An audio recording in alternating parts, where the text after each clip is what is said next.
মাননীয় সেতুমন্ত্রী, আপনি এই কাউয়া কাদের দিকে আপনি তাকায়েন না।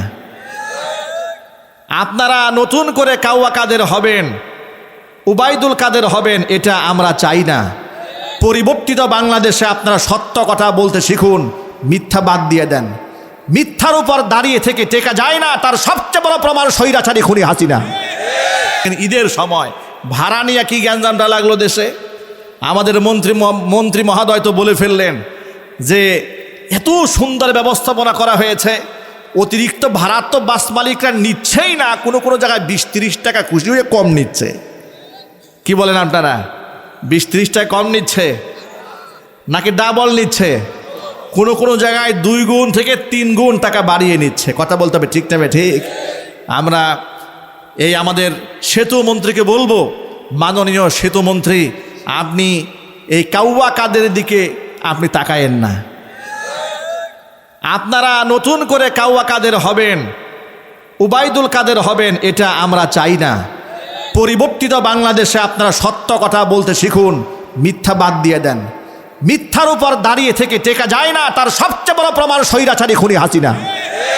কথা ঠিক না? বেঠিক? চিল্লা বলো মুসলমান। তাহলে আপনারা সেই মিথ্যার পথে হাঁটতেছেন।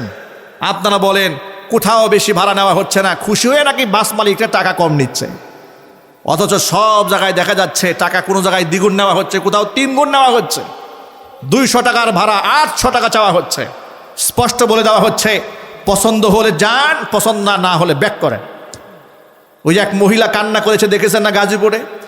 নাটোর আসবে, ভাড়া চেয়েছে সম্ভবত 400 টাকার ভাড়া নাকি 1200 টাকা চেয়েছে, 2000 টাকা চেয়েছে।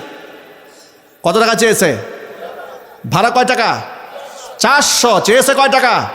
2000 বলেছে। গেলে যান, না গেলে না যান। এই সমস্ত ঘটনা কি তার চোখে পড়ে না? আমাদের এই মন্ত্রী মহোদয়ের চোখে কি এগুলো পড়ে না? নাকি তিনি দেখেও না দেখার ভান করে থাকেন? মন্ত্রী মহোদয়ের সম্মান রক্ষা করেই বলছি যা আপনারা ওই উবাইদুল কাদের মতো অন্ধ হতে যাবেন না, তাহলে তাদের পরিণতি আপনাদের জন্য অপেক্ষা করছে। ওই পথে হাঁটবেন না, এটা বড় মারাত্মক খারাপ পথ। অসত্যের উপর টিকতে পারবেন না।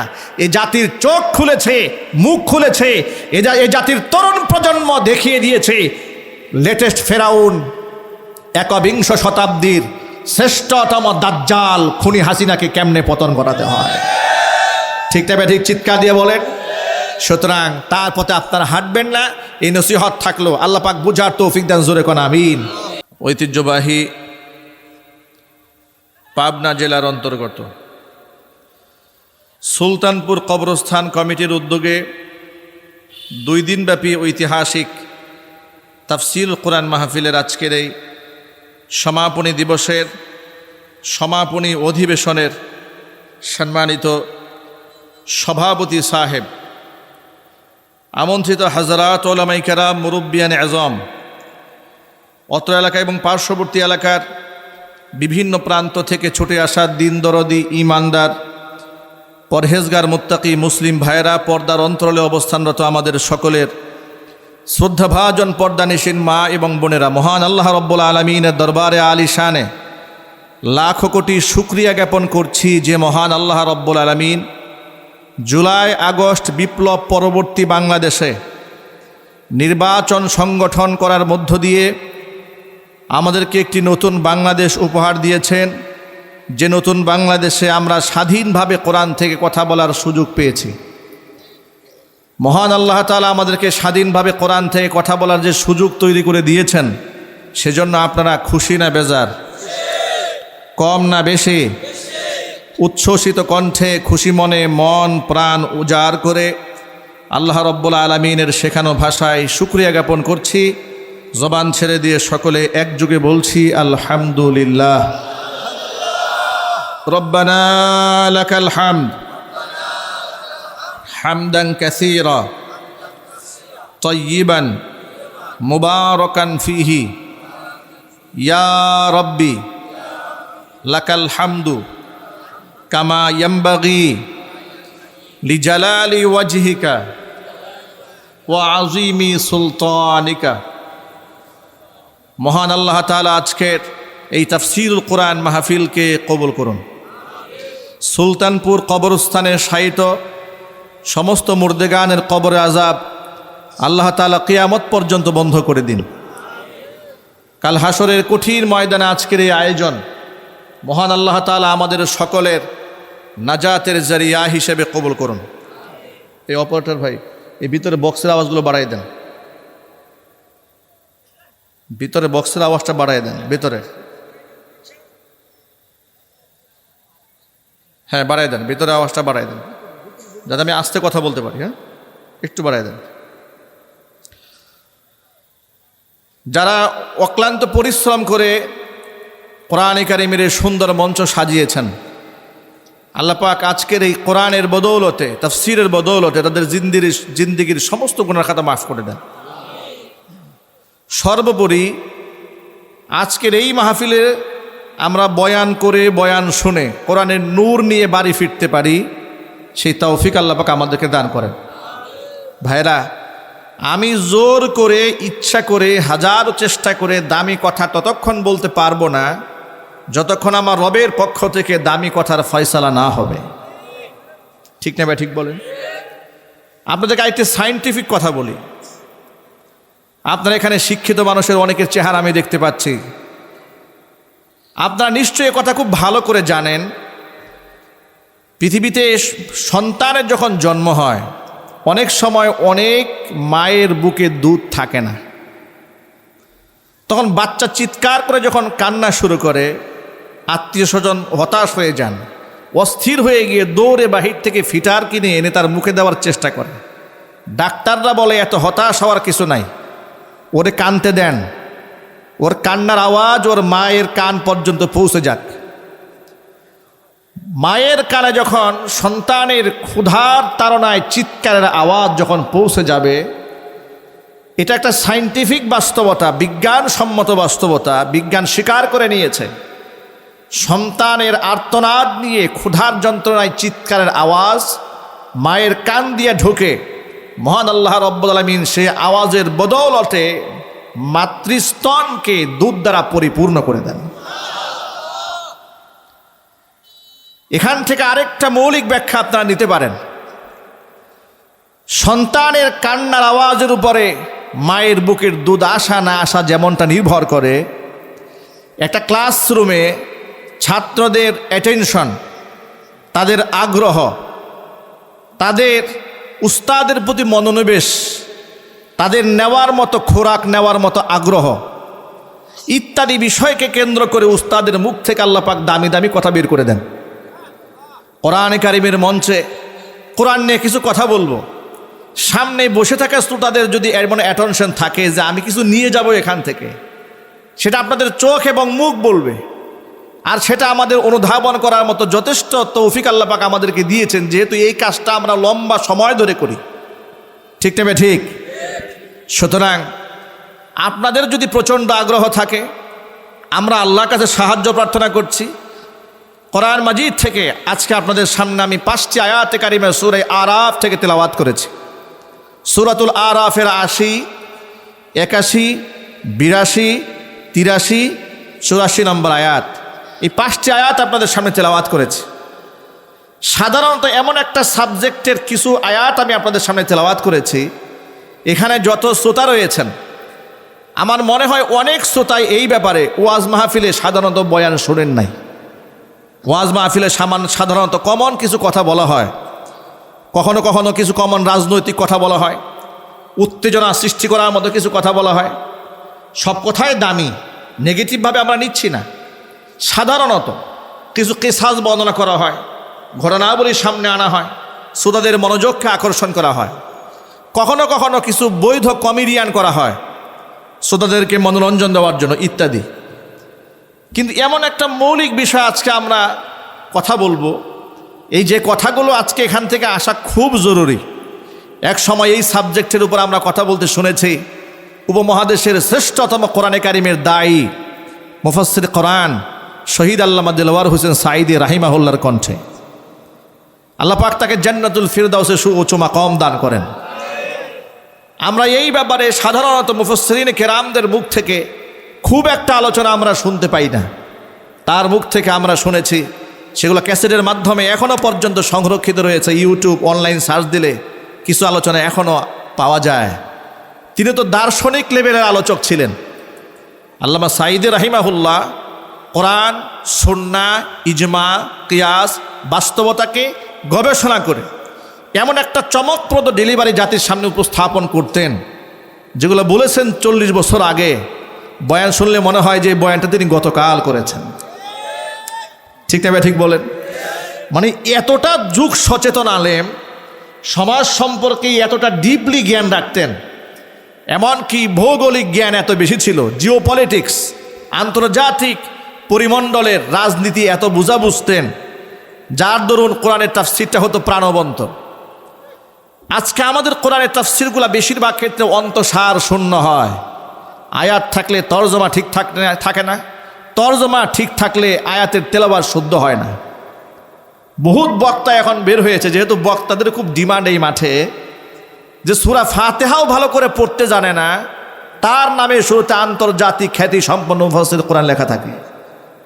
এ কথা কি সত্য না অসত্য? আরো জোরে বলেন। সূরা ফাতিহা ভালো করে তর্জমাও লিখতে জানে না, তার নামে শুরুতে আন্তর্জাতিক খ্যাতি সম্পন্ন মুফাসসির কোরআন, মুফতি মুহাদ্দিস লেখা থাকে। কারণ অনলাইন সোশ্যাল মিডিয়াতে কল্যাণে ভাইরাল যত বেশি হবে, এটাই ভাইরাস বক্তা হয়ে যাবে। এতে ইলিম কালাম থাক আর না থাক, পাবলিক বলে এমন বক্তা দাওয়াত দাও যা খুব ভাইরাল, নাচে না কুদে, দেখা দরকার নাই। কি শিখবো আর কি জানবো চিন্তার দরকার নাই, ভাইরাল হতে হবে, লোক সমাগম বেশি হবে।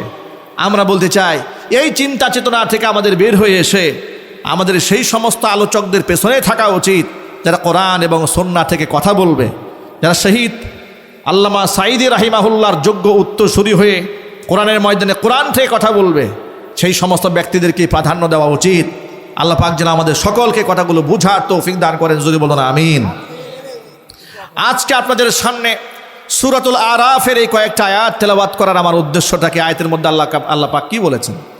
মহান আল্লাহ তাআলা এই 5টি আয়াতের মধ্যে এই পৃথিবীর মধ্যে ঘটে যাওয়া এমন একটা গুনার কথা জাতির সামনে উপস্থাপন করেছেন, যে গুনাহটা এতটা জঘন্যতম গুনাহ, যে গুনার কারণে মহান আল্লাহ তাআলা কওমে লূতকে, নবী লূত আলাইহিস সালাতু ওয়াস সালামের জাতিকে মাটি সহ আসমানে তুলে নিয়ে উপরে ফেলে দিয়েছিলেন। এমন একটা গুনার ব্যাপারে এই আয়াতগুলোর মধ্যে আলোচনা রয়েছে, যে গুনাহ করার কারণে মহান আল্লাহ তাআলা তাদের উপর পাথরের বৃষ্টি বর্ষণ করেছিলেন। এটা এমন একটা গুনাহ, যে গুনাহ এতটা ভয়াবহ, নবী করিম সাল্লাল্লাহু আলাইহি ওয়াসাল্লাম বলেছেন, ইদা ওয়াজাদতুম মান আমিলা আমালা কওমি লূতিন ফাকতুলুল ফাইলা ওয়াল মাফউলা বিহি, আও কামা ক্বালা আলাইহিস সালাতু ওয়াস সালাম। আল্লাহ রাসূল বলেছেন, কওমে লূত যে পাপাচার করেছে, সেই পাপাচার যদি তোমাদের সমাজে কেউ করে, তাহলে যে করেছে, যার সাথে করেছে, উভয়কে তোমরা মৃত্যুদণ্ডে দণ্ডিত করো। এটা কত বড় জঘন্য গুনাহ হলে মৃত্যুদণ্ডে দণ্ডিত করার নির্দেশনা দিয়েছেন মুহাম্মদুর রাসূলুল্লাহ সাল্লাল্লাহু আলাইহি ওয়াসাল্লাম। প্রিয় ভাইরা, মহান আল্লাহ তাআলা আল্লাহ রসুলকে কঠিন হৃদয়ের অধিকারী বানাননি, বরং হৃদয় ভরা ছিল মানুষের জন্য দরদ আর মহাব্বত। এতটা দরদ আর মহাব্বত, তাইফের ময়দানে কাফির বেঈমানেরা যখন আল্লাহর নবীকে রক্তাক্ত করেছিল, তখন আল্লাহর নবী সাল্লাল্লাহু আলাইহি ওয়াসাল্লামের কাছে ফেরেশতা এসে আবদার জানিয়েছিল, ইয়া রাসূলুল্লাহ, যদি আপনি অনুমোদন দেন, যদি আপনি একটু পারমিশন দেন, আপনার সাথে গুস্তাখি যারা করেছে, এই বেয়াদবি যারা করেছে, দুই পাশ থেকে পাহাড় দিয়ে চাপ দিয়ে এদেরকে মাটির সাথে চিরতরে ধ্বংস করে দেই। নবী করিম সাল্লাল্লাহু আলাইহি ওয়াসাল্লাম জবাবে বলেছেন, বুইস্তু রাহমাতাল লিল আলামিন, আমি গোটা জাতির জন্য রহমত স্বরূপ প্রেরিত হয়েছি। চিৎকার দিয়ে বলেন সুবহানাল্লাহ। ব্যক্তিগত কারণে জীবনে কখনো প্রতিশোধ গ্রহণ করেন নাই, মার খেয়েছেন, প্রতিশোধ নেন নাই। নবী করিম সাল্লাল্লাহু আলাইহি ওয়াসাল্লামের কলিজার টুকরা চাচা বীর আমির হামজা রাদিয়াল্লাহু তাআলা আনহু ইসলাম ধর্ম তখনও গ্রহণ করেন নাই। তীরন্দাজ ছিলেন, ভারত তীর তালা চালাতে পারতেন, তিনি পশু শিকার করতে পারতেন। একবার তিনি শিকারে গেলেন, শিকার থেকে ফিরে এসে মক্কার মাটিতে পা রেখে শুনতে পেলেন নবীজি সাল্লাল্লাহু আলাইহি ওয়াসাল্লামকে আবু জাহাল শারীরিকভাবে কষ্ট দিয়েছে, নির্যাতন করেছে। এই কথা শোনা মাত্র বীর আমির হামজা বাড়িতে ঢুকলেন না, সরাসরি আবু জাহালের বাড়িতে চলে গেলেও আবু জেহেলের বাড়িতে চলে গিয়ে দেখেন আবু জেহেল সাঙ্গ পাঙ্গ নিয়ে বসে আছেন। নবীজি সাল্লাল্লাহু আলাইহি ওয়াসাল্লামকে আঘাত দিয়েছে, কষ্ট দিয়েছে, এই জন্য বীর আমির হামজা সহ্য করতে না পেরে হাতের মধ্যে ধনুক ছিল, তীর ছিল, এত জোরে আঘাত করেছে আবু জেহেলের গায়ে। আবু জেহেলের গা থেকে ফিনকি দিয়ে রক্ত বের হয়ে গেছে। আর ঘোষণা দিয়ে বলল, আবু জাহাল, মুহাম্মদ সাল্লাল্লাহু আলাইহি ওয়াসাল্লামের উপর যদিও আমি ঈমান আনি নাই, ইসলাম ধর্ম গ্রহণ করি নাই, তাই বলে আমার ভাতিজার উপর তুমি শারীরিক নির্যাতন করবে আর আমরা চুপচাপ বসে সহ্য করব, সেটা কোনোদিন হবে না। আবু জেহেলের কাছ থেকে শারীরিক নির্যাতনের প্রতিশোধ গ্রহণ করে এই সুসংবাদ নিয়ে মুহাম্মদ সাল্লাল্লাহু আলাইহি ওয়াসাল্লামের সামনে তিনি এলেন। এসে বললেন, মুহাম্মদ সাল্লাল্লাহু আলাইহি ওয়াসাল্লাম, আপনার জন্য একটা সুসংবাদ আছে। আপনাকে আবু জেহেল মেরেছে না? বলে হ্যাঁ মেরেছে। আমি আপনার সেই মারার প্রতিশোধ নিয়ে এসেছি, তাকেও পিটাইয়া রক্তাক্ত করে দিয়ে আসছি। আপনি খুশি হন নাই? মুহাম্মদ সাল্লাল্লাহু আলাইহি ওয়াসাল্লাম জবাবে বললেন, চাচা, আপনি কাকে মারলেন আর কার কাছ থেকে প্রতিশোধ গ্রহণ করলেন এ কথা বলে, এ কথা শুনিয়ে আপনি আমাকে সন্তুষ্ট করতে পারবেন না। সুবহানাল্লাহ পড়েন। আপনি কি চান আমি সন্তুষ্ট হই? বলে হ্যাঁ আমি চাই, তুমি সন্তুষ্ট হও।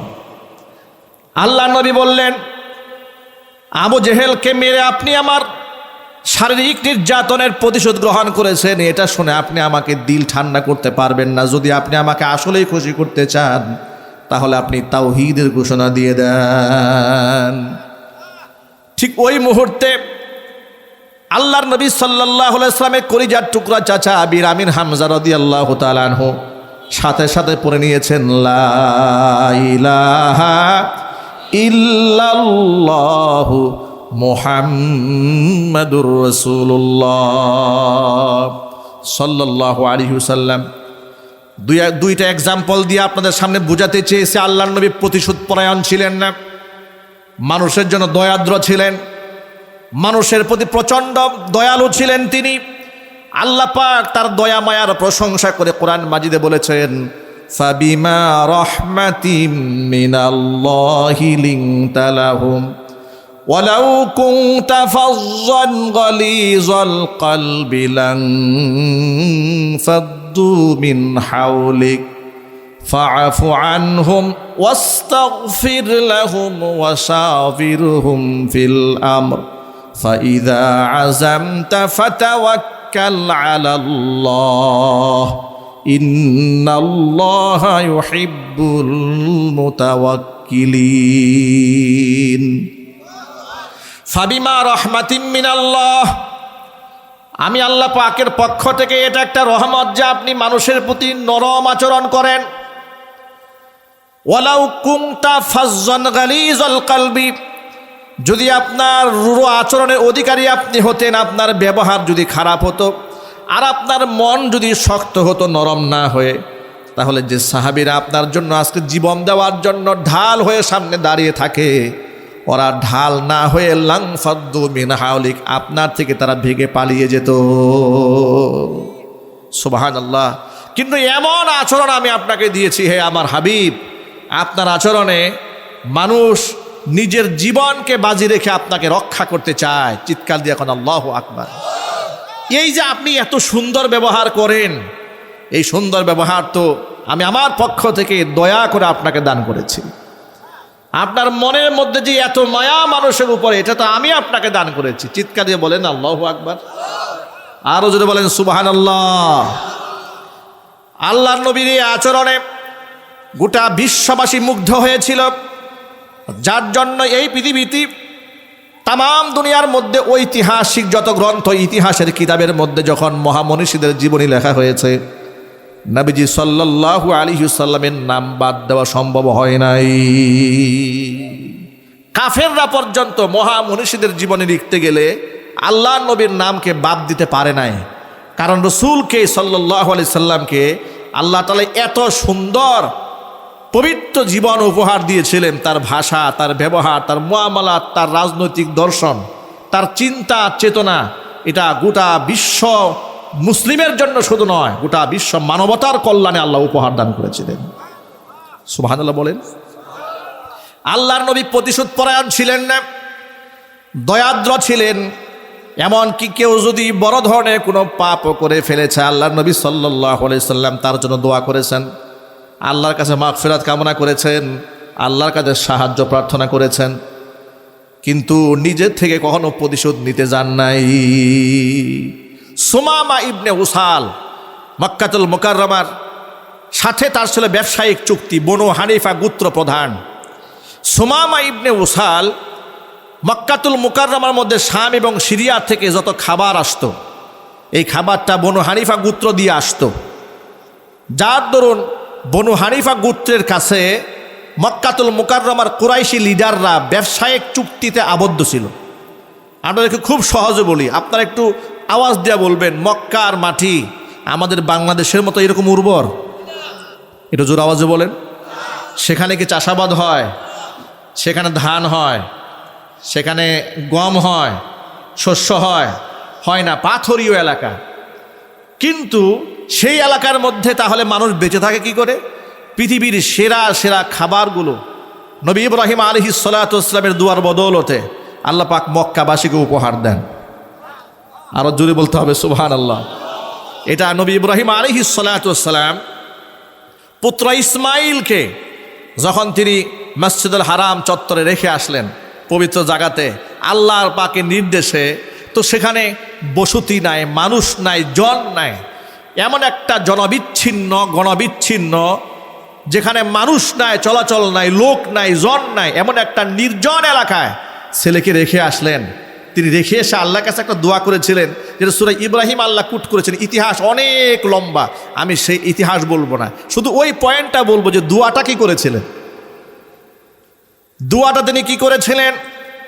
রব্বি ইন্নী আসকানতু মিন যুররিয়াতি বিওয়াদিন গায়রি যী যারইন ইনদা বাইতিকাল মুহাররাম। জোরে কোন সুবহানাল্লাহ। আয় আল্লাহ তাআলা, আমি আমার সন্তান সন্ততিকে, আমি আমার পরিবারকে এমন একটা উপত্যকার মধ্যে রেখে এসেছি, গায়রি যী যারইন ইনদা বাইতিকাল মুহাররাম, তোমার পবিত্র ঘরের কাছে, কিন্তু সেটা সম্পূর্ণ অনাবাদী জমিন। না আছে মানুষ, না আছে পশু পাখি, না আছে খাবার, না আছে পানীয়, কিছুই নাই। তবে সেই জায়গাটা অসম্মানিত জায়গা নয়, ইনদা বাইতিকাল মুহাররাম, তোমার পবিত্র ঘরের কাছে আমি তাদেরকে রেখে এসেছি। হে আল্লাহ, দেখেন আল্লাহর কাছে ইব্রাহিম আলাইহিস সালাম কি দোয়া করেন? ربنا ليقيموا الصلاة فاجعل أفئدة من الناس تهوي إليهم وارزقهم من الثمرات لعلهم يشكرون। আল্লাহ তাআলা রব্বানা লিউকিমুস সালাতা, তারা যেন নামাজ কায়েম করতে পারে, তারা যেন নামাজ পড়তে পারে, এমন একটা পরিবেশ তুমি করে দেবে। আর নামাজ যদি পড়তে যায়, অবশ্যই তাদের সেখানে খাবার দাবারের প্রয়োজন আছে, রিজিকের প্রয়োজন আছে, পানির প্রয়োজন আছে, এবং তাদের জন্য ওই সমাজের মধ্যে যদি মানুষের বসবাস না হয়, তাহলে তারা এখানে বসবাস করতে পারবে না। তারা যেন নামাজ কায়েম করতে পারে, আল্লাহ সেই ব্যবস্থা তুমি করো। আর সেই ব্যবস্থা করতে গেলে কি লাগবে? ফাজআল আফইদাতাম মিনান নাসি তাহবি ইলাইহিম। এই দুনিয়ার মধ্যে কত মানুষ আছে, ভালো মানুষ আছে, খারাপ মানুষ আছে, কিন্তু তামাম দুনিয়ার মধ্যে শ্রেষ্ঠ শ্রেষ্ঠ মানুষ যারা, এই সমস্ত শ্রেষ্ঠ মানুষের অন্তর আল্লাহ তুমি এই জায়গার দিকে ঘুরাইয়া দাও। সুবহানাল্লাহ বলবেন না? মক্কায় যাওয়ার স্বপ্ন কারা দেখে? সমাজের সন্ত্রাসীরা, কথা বলে না, গুন্ডারা, মাস্তানেরা। সমাজের শ্রেষ্ঠ ভালো পবিত্র মানুষগুলো স্বপ্ন দেখে, টাকা নাই, পয়সা নাই, স্বপ্ন দেখে আল্লাহ জীবনে একটাবার যেতে পারতাম। কত রিক্সাওয়ালাকে আল্লাহ কবুল করেছেন, কত ভ্যানওয়ালাকে আল্লাহ কবুল করেছেন, আবার কত শিল্পপতি হজ না করে ইহুদি আর খ্রিস্টানের মরা মরছে, ঠিক না ভাই? কত গরিব মানুষ আপনারা হজে চলে গেছে। অবিশ্বাস্য, অবিশ্বাস্য। আমাদের একেবারে নিজেদের পরিবারের মধ্যে এমন ঘটনা ঘটেছে। যে একেবারেই খুব কষ্টে দিন যাপন করে, মানে বাইতুল্লাহ যাবে, হজে যাবে তো দূরের কথা, সামান্য উমরায় যে 1-1.5 লাখ টাকা খরচ করে যাবে তারও সেই সামর্থ্য নাই। কিন্তু তিনি আল্লাহর কাছে দোয়া করেন যে আল্লাহ, একটা বার যদি বাইতুল্লাহ গিয়ে আমি একটু হাজিরা দিতে পারতাম, যদি তাকে এই ঈদে একটা জামা দেওয়া হয়েছে, এই জামা গায়ে দিয়ে তিনি নাকি দোয়া করেছেন আল্লাহর কাছে যে জামা গায়ে না দিয়ে এই জামাটা যদি আমি বাইতুল্লাহ গিয়ে পড়তে পারতাম, এইরকম দোয়া করে আল্লাহর কাছে। আল্লাহ পাকের কি ফয়সালা হয়েছে, আমাদের পরিবারের, আমার শ্বশুর, আমার শাশুড়ি, আমার খালা শাশুড়ির, এই ঘটনা আমার খালা শাশুড়ির, এই পরিবারের সদস্যরা তারা যাবে উমরায়।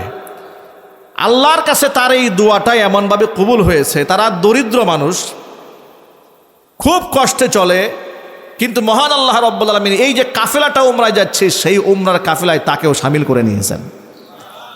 এখন সবাই আশ্চর্য হয়ে গেছে, এটা কি করে সম্ভব হয়েছে। সে বলেছে যে এই জামাটা আমি যেন বাইতুল্লাহ গিয়ে পড়তে পারি।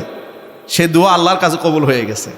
সমাজের ভালো ভালো মানুষ যে অন্তর, তার অন্তরটা পড়ে থাকে কাবাগরের দিকে, এমনি পড়ে থাকে না, এটা ইব্রাহিম আলাইহিস সালাতু ওয়াস সালামের দুয়ার বদৌলতে পড়ে থাকে। কথা ঠিক না ঠিক? মুফাসসিরিন কেরামরা এই আয়াতের একটা সূক্ষ্ম তাত্ত্বিক ব্যাখ্যা করেছেন যে রব্বানা লিয়ুকিমুস সালাতা ফাজআল আফইদাতাম মিনান নাস, এই যে মিন শব্দ ব্যবহার করা হয়েছে এখানে, তো দিতে পারতেন ফাজআল আফইদাতান নাস, মানুষের হৃদয়গুলো কাবার দিকে ঝুঁকায় দাও, কিন্তু মানুষের হৃদয় না দিয়ে কিছু মানুষের হৃদয় কেন বললেন? মুফাসসিরিন কেরামরা লিখেছেন মিনান নাস আই মিন বাদিন নাস মিন আশরাফিন নাস, সব মানুষ নয়, শ্রেষ্ঠ শ্রেষ্ঠ মানুষ, ভালো ভালো মানুষের মনগুলো আল্লাহ এই কাবার দিকে, তোমার পবিত্র ঘরের দিকে ঝুঁকায় দাও। সুবহানাল্লাহ বলবেন না ভাই? এ দুয়ার বদৌলতে পৃথিবীর ভালো ভালো মানুষ, শ্রেষ্ঠ শ্রেষ্ঠ শ্রেষ্ঠ মানুষ, পবিত্র মানুষগুলার কলিজাটা আল কাবা বাইতুল্লাহর দিকে ঝুঁকে থাকে। এমন বহুত মুসলমান আছে যারা চায় বছরে কমপক্ষে একবার হলেও যেন বাইতুল্লাহ আমি হাজিরাতে দিতে পারি। সুবহানাল্লাহ কোন আল্লাহ পাক সামর্থ্যবানদেরকে কবুল করেন, একটু জোরে কর না আমিন। এর পরের দোয়াটা লক্ষ্য করেন, পরে দোয়া করলেন শুধুমাত্র ভালো মানুষের অন্তর সেদিকে ঝুঁকলেই হবে না, ওয়ারযুকহুম মিনাস সামারাতি লাআল্লাহুম ইয়াশকুরুন, ওয়ারযুকহুম মিনাস সামারাত লাআল্লাহুম ইয়াশকুরুন।